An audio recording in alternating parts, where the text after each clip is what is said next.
Hello guys, good morning. Ryan from Husky Moving here, Arlington, Massachusetts. We are a full-service residential and commercial moving company. We also do handyman work, assembly jobs, artwork and TV mounting,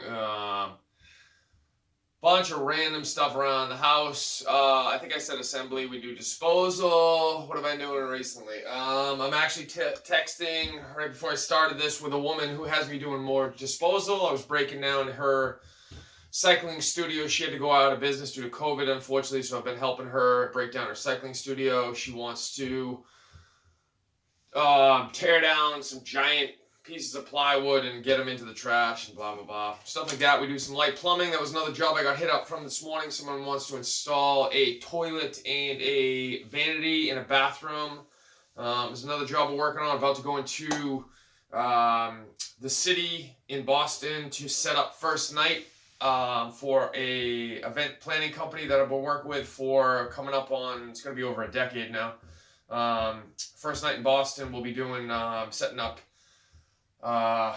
usually the heavy stuff will be my responsibility. So it'll be, like the barricades, to keep people in certain areas, doing stuff like that. So that's what we got going on this morning. Doing a quick video because I was watching a video last night. Shout out to a gentleman on YouTube, goes by the name of just the Handyman, I believe. He's got some great videos. Check him out if you have some time. Way more skilled than I am and way more versed in business than I am. So you should probably be watching his videos, not mine.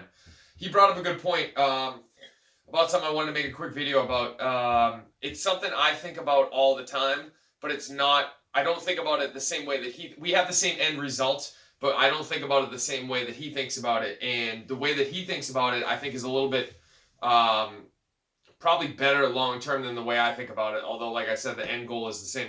So one of the things that I talk about in my videos quite a bit is the idea that you have to schedule your jobs in a way that you're kind of going to assume that things are going to run long. They're going to be more than the customer told you they were going to be. Things like that. I talk about that all the time, about how I schedule my jobs. I don't pack in a whole bunch of jobs real close to each other because I know from doing this for 20-something years, whenever someone tells me this is the job is actually this. People expect everything's going to work out perfectly. In your head, it always works out perfectly. In the real world, it doesn't, especially working in city with bad weather, snowstorms, traffic. There's just no such thing as perfect. It never works out that way. And I'm aware of that. So I schedule my jobs with more time cushion than I feel like most people do. The reason I say that is because I oftentimes will, like, for example, when I'm reliant on other people, specifically in the trades, oftentimes a pretty good percentage of the time they'll be late. And usually when I talk to them, it's some version of, oh, like my other job ran long. So that's pretty universal in the trades. The gentleman, the video that I watch, he looks at it differently. Same end result, but looks at it differently.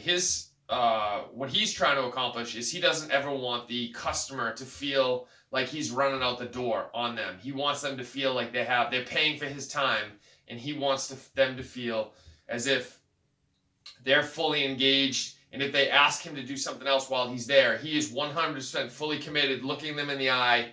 I am here for you right now for whatever you need, for as long as you need me for, within reason, obviously. And then everyone else is on the back burner until you're happy. Like I said, the end result I think is the same, but I do think the way that he looks at it is a little bit smarter. And I want to talk to you about that a little bit.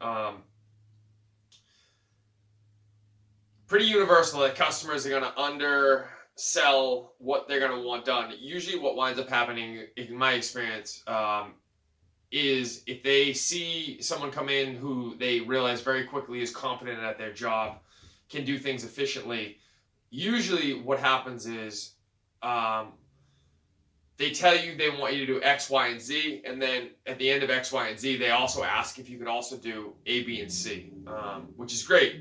It's awesome. It's good. It gets more money in your pocket. But what happens, unfortunately, is if you didn't book the job knowing you're going to be doing A, B, and C, then obviously there's no way to schedule in time for A, B, C unless you just assume there's going to be an A, B, and C. And so it makes things very difficult to schedule. If you're trying to get yourself from point A to point B just all in a row as quickly as humanly possible, it makes it very, very difficult. In the job that we're in, we don't get paid salary. So obviously, every time we leave a job to go to another job, or we have a break in our schedule, we're not getting paid for that time, which is important. That's why people try to pack in jobs as quickly as humanly possible. In an 8-hour day, they want to be working as close to 8 hours as possible, obviously. If you're only working 3 hours, it's problematic, unless you want to be working 3 hours, obviously. But it does make it challenging. There's a lot of challenges to that. So whenever you make a decision, either one of those decisions is going to come with positives and negatives. So for example, if I pack in my jobs really, really tight and I have a very small margin of error time-wise, the benefit of that theoretically is I'm going to long-term, I shouldn't say long-term. In the short term, I'm going to make more money because more hours in the day are going to be getting paid for theoretically.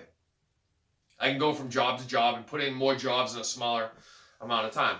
That would be the benefit. The drawback of that is, and there are serious drawbacks potentially if you choose to go the other route, would be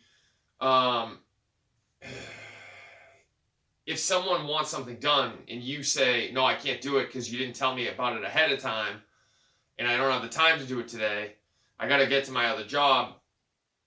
Are you in the wrong? Of course not. Of course you're not in the wrong. But long term, would it look better if you said, yeah, I can do that today. I can get that done for you today. Is it going to look better? Of course it is. You're going to put a little bit more money in your pocket today. And realistically, once you get to a job, any given job, you want to stay there for as long as humanly possible. So, the second you walk out the door, the clock turns off. And so you want to stay there as long as humanly possible. And then the other thing is you're just making the customer happy. You're feeling as if you're fully there with them for the time that they scheduled you for. And if that runs longer than what they booked you for, all that's going to do is make them feel happier and more like you're their guy. So the goal would be, and again, I'm not an expert on this. I don't profess to be an expert on this. This is something I'll be working at until the day I die. I struggle with this with customers. I struggle with this with relationships, interpersonal relationships, girls, friends of mine.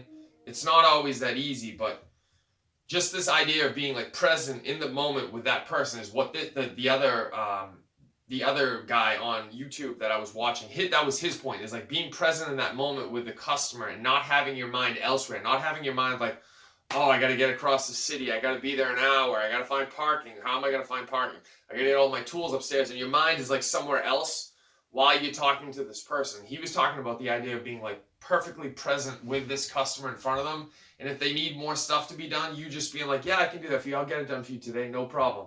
I think that's super important to people feeling like you're their guy.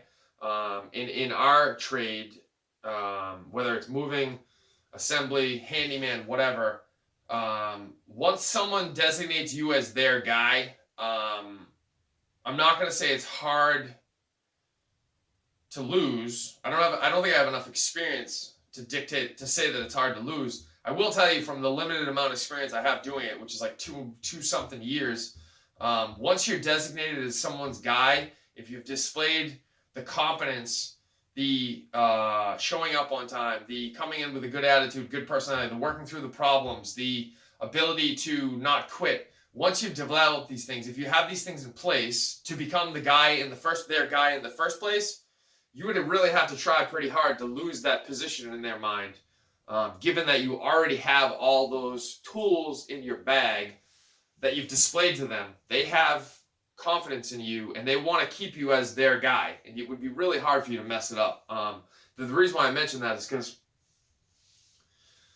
that's like when I say be their guy, that part of it is like you go in and you get booked for 3 jobs, and then they add on another job, and then they add on another one, and none of these jobs were jobs you had any idea were coming your way. You don't necessarily have the tools for them. You don't have the specific screws.